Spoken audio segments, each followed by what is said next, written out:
UPSC की तैयारी का सफर। और इसमें सबसे मुश्किल पड़ावों में से एक होता है अपना ऑप्शनल सब्जेक्ट चुनना। तो आज हम बात करेंगे समाजशास्त्र की, लेकिन सिर्फ एक विषय के तौर पर नहीं, बल्कि यूपीएससी मेंस के लिए एक बहुत ही स्मार्ट, एक स्ट्रेटेजिक चॉइस के तौर पर। ये सवाल जितना सीधा लगता है उतना है नहीं, है ना? क्योंकि इसी एक फैसले पर आपकी हजारों घंटों की मेहनत, आपकी पूरी स्ट्रैटेजी टिकी होती है। तो ये फैसला बहुत सोच समझ कर लेना पड़ता है। तो चलिए एक ऐसे ऑप्शनल की बात करते हैं जो बड़ा अनोखा है। ये सिर्फ हमें अपने समाज को, अपने आसपास की दुनिया को समझने में ही मदद नहीं करता, बल्कि ये यूपीएससी एग्जाम के पैटर्न को समझने में भी हमारी मदद करता है। ठीक है, तो किसी भी एस्पिरेंट के लिए सबसे पहला और सबसे ज़रूरी सवाल क्या होता है? यही कि क्या इस सब्जेक्ट में अच्छे नंबर आते हैं? क्या ये एक भरोसेमंद ऑप्शन है? देखिए, समाजशास्त्र को एक स्टेबल ऑप्शन बनाने के पीछे 3 बड़े कारण हैं। पहला, इसका सिलेबस दूसरे कई ऑप्शनल्स के मुकाबले काफ़ी छोटा और मैनेजेबल है। दूसरा, इसका कंटेंट काफ़ी हद तक स्टैटिक है, मतलब करंट अफेयर्स के रोज़-रोज़ के बदलावों से ज़्यादा फर्क नहीं पड़ता। और सबसे बड़ी बात, पुराने सवाल अक्सर रिपीट होते हैं। और ये बात सिर्फ कहने के लिए नहीं है, आंकड़े भी यही दिखाते हैं। सोशियोलॉजी ऑप्शनल लेने वाले एस्पिरेंट्स का सक्सेस रेट औसतन 9 से 10% के बीच रहता है, और ये यूपीएससी में एक बहुत ही अच्छा सक्सेस रेट माना जाता है, जो दिखाता है कि इसमें स्कोर करने की कितनी पोटेंशियल है। अच्छा, अब आते हैं अगले बड़े डर पर, खास तौर पर उन लोगों के लिए जो साइंस या इंजीनियरिंग बैकग्राउंड से हैं, कि क्या समाजशास्त्र जैसा नया विषय बिना किसी बैकग्राउंड के समझ में आएगा? इस सवाल के बारे में जरा सोचिए। ये हमारे समाज की एक बहुत ही आम, बहुत ही सामान्य बात है, जिसे हम सब ने देखा है। समाजशास्त्र इन्हीं रोजमर्रा के सवालों की जड़ों तक जाता है।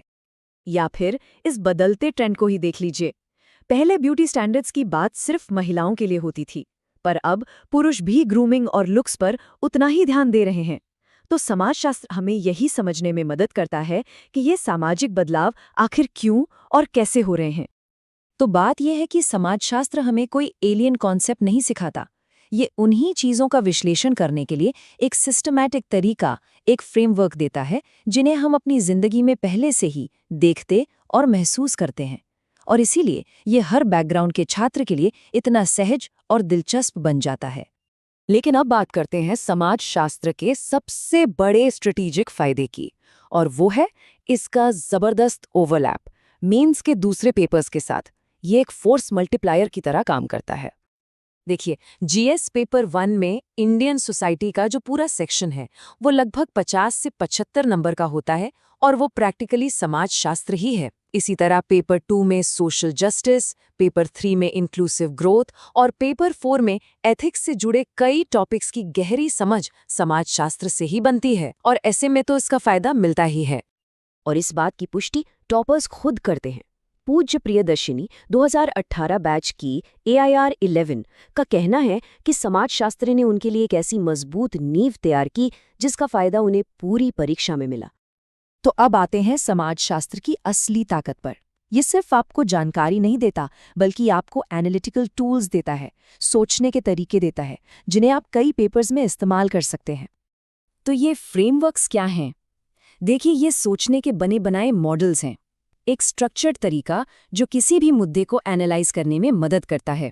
जैसे पेट्रियार्की यानी पितृसत्ता एक फ्रेमवर्क है। इस एक कॉन्सेप्ट से आप महिलाओं से जुड़े कई सामाजिक मुद्दों को बेहतर तरीके से समझ सकते हैं और लिख सकते हैं। और इन फ्रेमवर्क्स की सबसे बड़ी खासियत क्या है? इनकी रीयूजेबिलिटी।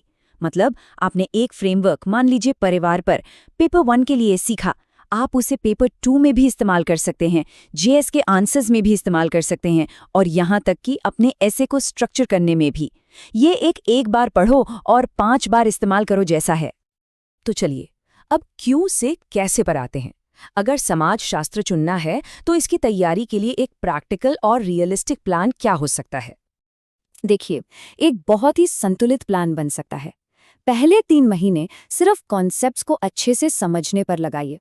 चौथे महीने से आंसर राइटिंग प्रैक्टिस शुरू कीजिए, और 5वें महीने में नोट्स को कंसोलिडेट करके अपनी राइटिंग स्किल्स को और पॉलिश कीजिए। और इसके लिए रोज सिर्फ 1.5 से 2 घंटे देना भी काफ़ी है। लेकिन हाँ, एक बहुत ज़रूरी चेतावनी, समाजशास्त्र इतना दिलचस्प विषय है कि ये एडिक्टिव हो सकता है। कई बार एस्पिरेंट्स इसमें इतना खो जाते हैं कि जीएस की पढ़ाई को नज़रअंदाज कर देते हैं। ये गलती बिल्कुल नहीं करनी है। जीएस के साथ बैलेंस बनाकर चलना बहुत ज़रूरी है, क्योंकि प्रीलिम्स भी तो क्लियर करना है। और आखिर में एक बात गांठ बांध लीजिए, सिर्फ कॉन्सेप्ट्स को समझना काफ़ी नहीं है। इस परीक्षा में असली गेम चेंजर आंसर राइटिंग है। लगातार लिखने की प्रैक्टिस ही आपको अच्छे नंबर दिलाएगी। तो अंत में सवाल ये नहीं है कि कोई समाज का अध्ययन कर सकता है या नहीं। अरे, हम सब इसी समाज का हिस्सा हैं। असली सवाल तो ये है कि अपनी इस स्वाभाविक समझ को यूपीएससी में एक शक्तिशाली रणनीतिक बढ़त में बदलने की शुरुआत कब करनी है।